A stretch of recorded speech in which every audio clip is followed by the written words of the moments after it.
I've been thinking recently about Bitcoin, and it's kind of funny, but the something was coming up in my head that made perfect sense to me.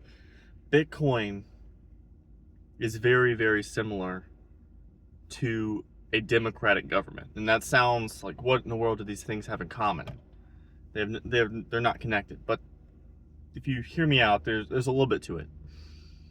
The idea behind democracy is that it decentralizes government, meaning there's no central power. Like a dictatorship or a monarchy, there's always someone at the top.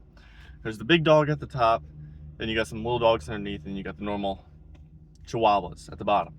But same thing with the dictatorship. uh like a fascist government, I guess. It'd be someone who has complete control, or at least almost full complete control over the people. Now, what democracy says is there is going to be a central power, someone who makes decisions, but the only way that person can make decisions is on behalf of the people, by the approval of the people. Now, America's isn't a full democracy because not every single decision is decided for by vote. We vote for a president or a representative, they take the office, and they make decisions on our behalf with constraints limited to the Constitution. You can't break the Constitution. But where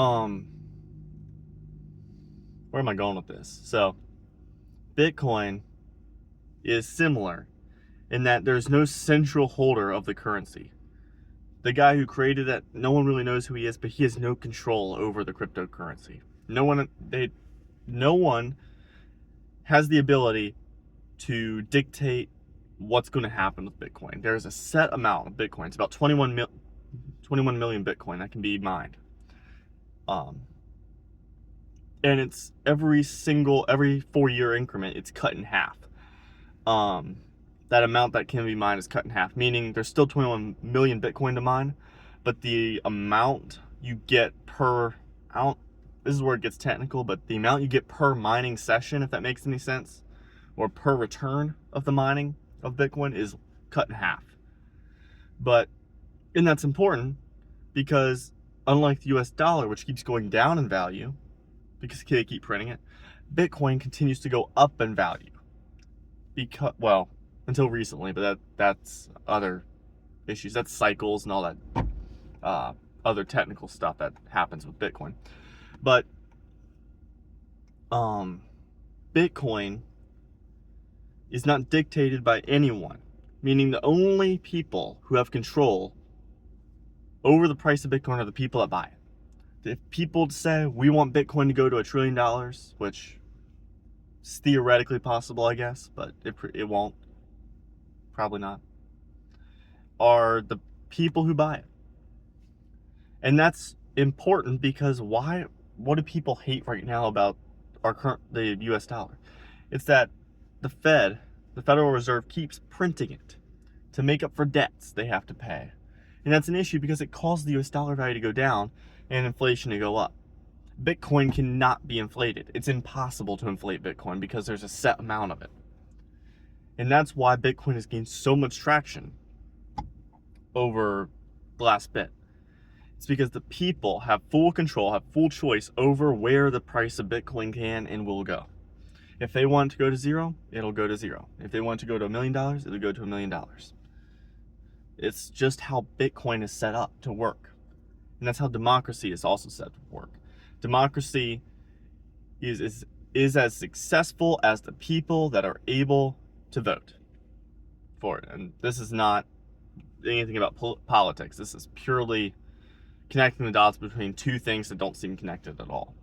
And that's why it's important, I think, when people do vote in a democracy and democratic government, if a democratic government is to be successful, the people behind the democratic government must be successful too.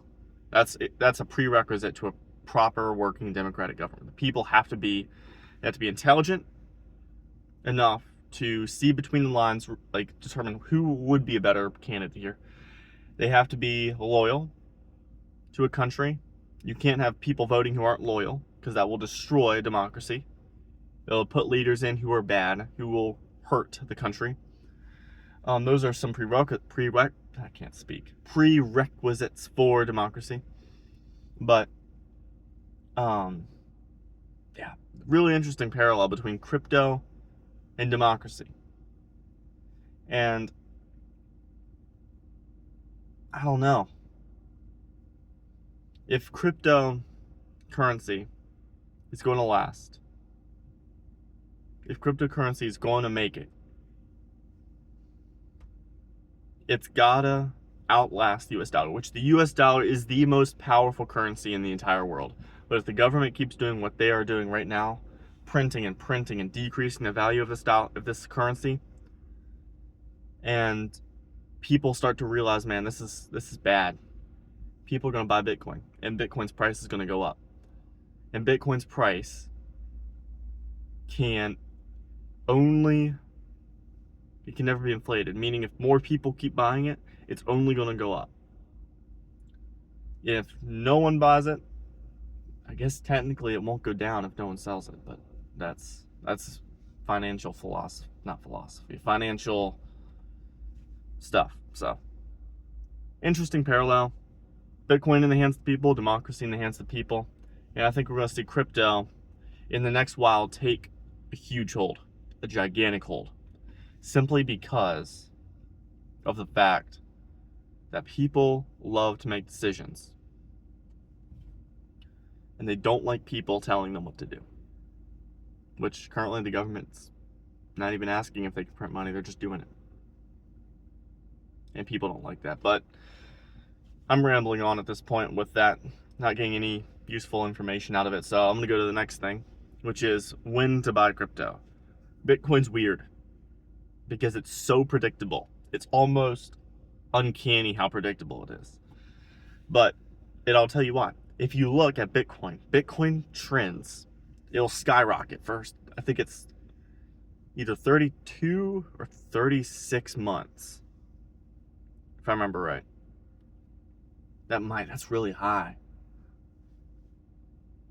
Either way, you can look and see how many. Just look when it starts to skyrocket and measure the amount of months until it reaches the top. It's around, I think it's either 32 or 36. Then measure how many months it takes for it to drop rapidly to the bottom. It's going to be about 11 to 12. And measure the distance or the percentage drop from that high to the low. It's going to be about 70 to 80%, meaning every 36 months, for 36 months, Bitcoin will trend, and for 11 or 12 months, it'll fall, and it'll fall about 80%, meaning if you know the amount it's going to drop, and you know how long it's going to drop for, you can buy the bottom point blank and catch the ride all the way to the top, sell at the top, and make a lot of money. Now, I think people are starting to catch on to it, which means in market technical terms, it will balance out. It will, what's it called? The efficient market hypothesis. Once people know of something that works and people start following it, it stops working. That's just basic market basic market understanding. But not everyone knows. People are still, when it comes to the crypto space, people are idiots. And so if people don't really realize this pattern yet, it's a good way to make some money, assuming it keeps working. And obviously you gotta play it safe. Don't throw your whole life savings into Bitcoin. But what I will say, Bitcoin is going to, if it keeps doing what it's doing, it's going to bottom around November 1st to November 15th, roughly, give or take a month. And it's going to bottom at around $25,000 to $30,000. Buy it. You have nothing to lose. If it goes down, just don't invest your life savings into it. Buy it at that time. If you make money, awesome. And if you lose some money, you learn something. We know that the strategy doesn't work anymore, but so far it's working. So keep that in mind. Watch for November, $25,000 to $30,000. That's all I have. I did a lot of rambling. Good grief. If you got something from this video, leave a like. If you like more of it, subscribe. Camera quality's terrible. Good grief. It's all grainy. But that's all I have for today. So if you enjoyed this, yeah. If you enjoyed this, glad you enjoyed it. If you didn't enjoy it, well, you didn't need to stay to the end. That's on you. But yeah, have a great day.